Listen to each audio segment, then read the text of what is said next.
राम रावण का जन्म ही नहीं है, एक दक्षिण में करुणानिधि है। वो कहता है तो सब कपोल कल्पना है। एक तरफ भगवान राम का नाम भी करुणानिधि है सहस्त्र नाम में। उसके पिता ने अपने बेटे का नाम भगवान के नाम पर रखा। नहीं, अगर जो भगवान के वजूद को इंकारता है तो करुणानिधि ने उसका गधा निधि, जूथा निधि, खर निधि, वृक्ष निधि नाम रखना चाहिए था। ऐसी परिस्थितियों में, और जहां तक राम का प्रश्न, वजूद, राम इस देश की अस्मिता है, राम इस देश का मान सम्मान स्वाभिमान है, राम इस देश की चेतना है। और इस देश के जो नेता थे गांधी, जब मरते हैं तो हे अल्लाह, ही यीशु नहीं कहा, गांधी के समाधि में लिखा गया हे राम। और राम को ही आधार लेकर गांधी ने रघुपति राघव राजा राम, पतित पावन सीताराम, सत्य, अहिंसा और करुणा को लेकर उन्होंने भारत को आजाद कराया। लेकिन आज उन्हीं के अन्यायी सत्य का गला घोट दिया, अहिंसा की बलि चढ़ा दिया और सत्य का परित्याग कर झूठ और भ्रष्टाचार में आकंठ लिप्त है।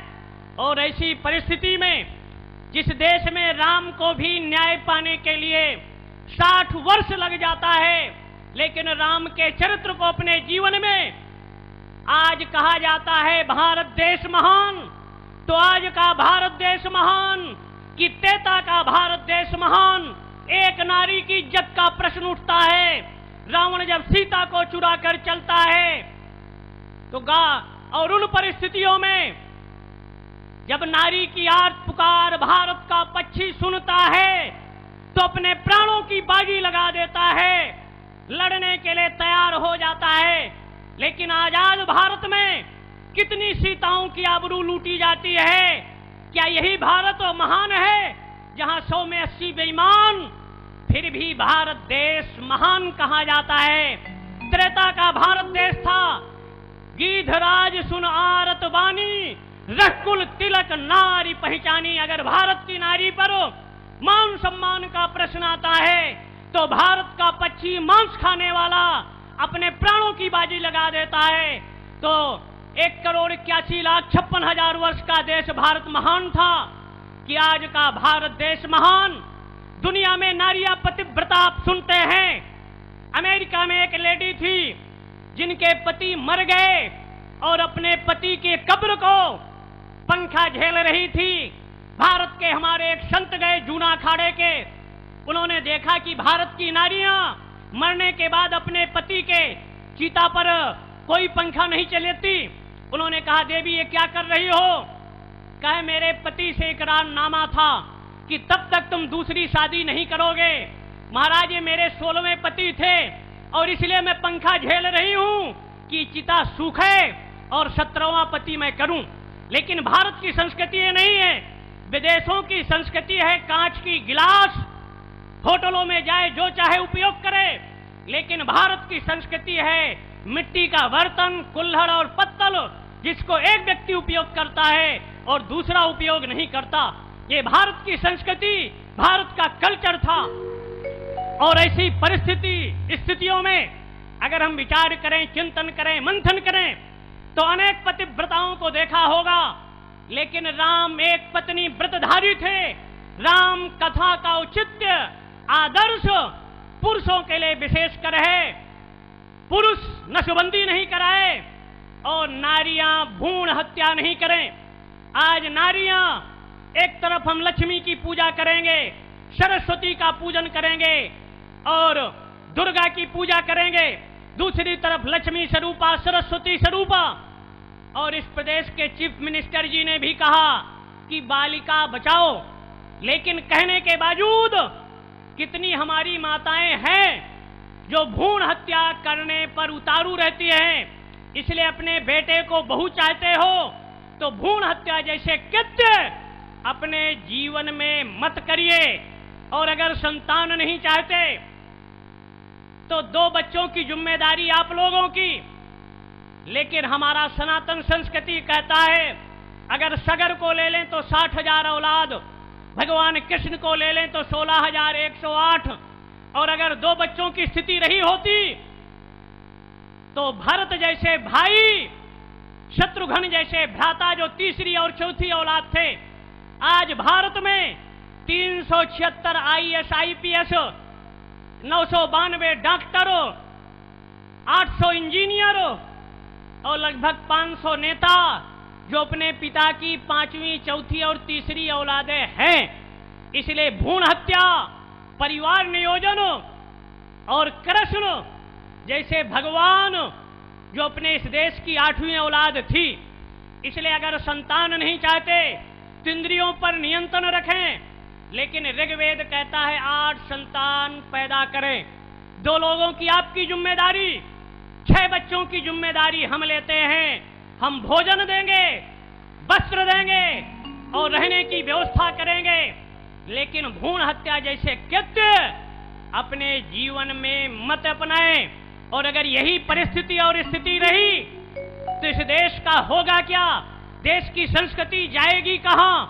इसलिए राम कथा में सास और बहू के झगड़े को समाप्त करने के लिए सीता और कौशल्या का आदर्श, भाई भाई के प्रति राम ने भरत के लिए त्याग किया, लेकिन भरत उससे बड़े त्यागी निकले।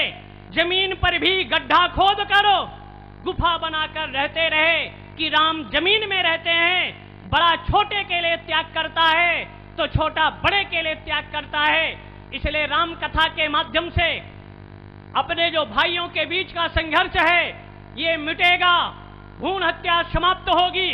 लेकिन माताएं शिशुओं को अपना दूध का पान कराएं, बोतल की संस्कृति से दूर रखें। लेकिन आज देश में 60-70% माताएं अपने शिशुओं को बोतल का दूध पिलाती हैं और वैसी आदत पड़ती है कि जब बालक थोड़ा प्रौढ़ होता है तो अमेरिका में, यूरोप में, जर्मनी में, अफ्रीका में, चाइना में कोल्ड ड्रिंक के पेय पदार्थों पर प्राय प्रतिबंध है कॉलेजों में। लेकिन भारत में अगर माताएं बोतल पकड़ाई, लड़का जरा प्रौढ़ हुआ तो थम्स अप और कोल्ड ड्रिंक की बोतल आ जाती है। और जब जवान होता है तो सरकार आज जगह जगह शराब की दुकानें खुलवा दिया तो तीसरी बोतल शराब हो जाती है। और जब वृद्धावस्था की स्थिति आती है तो ग्लूकोज की बोतल से व्यक्ति के जीवन का राम नाम सत्य होता है। इसलिए आजीवन बोतल की जरूरत ना पड़े तो माताओं का कर्तव्य और दायित्व शुद्धोषि बुद्धोषि निरंजनोषि संसार माया परिवर्जतोषि संसार स्वप्नम तज मोह निद्रा मदालसा वाक्य मिमाच पुत्रम। मदालसा ने अपने पुत्रों को सत्य, अहिंसा, करुणा और धर्म का बोध कराया था। इसलिए आज की परिस्थितियों में अपने बच्चों को अच्छे संस्कार दीजिए। 1 घंटे का समय, आधा घंटा सुबह और आधा घंटा शाम को अगर माताएं पिता अपने बच्चों को समय देंगे तो बच्चों का भविष्य नहीं बिगड़ेगा, अच्छे संस्कार पड़ेंगे। दशरथ ने गुरु के माध्यम से, विश्वामित्र के माध्यम से राम पर जो संस्कार दिए, परिणति हुई कि राम जैसे पुत्र आपके घरों में भी जन्म ले सकते हैं। और राम राज्य का औचित्य तात्पर्य सब नर करहि परस्पर प्रीति चलहि स्वधर्म निरत श्रुत नीति।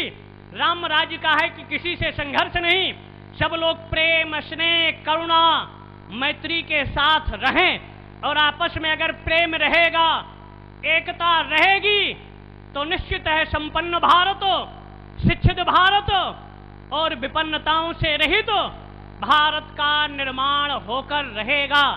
इसलिए भारतीय संस्कृति वसुधैव कुटुंबकम की संस्कृति है, सर्वे भवन्तु सुखिनः की संस्कृति है।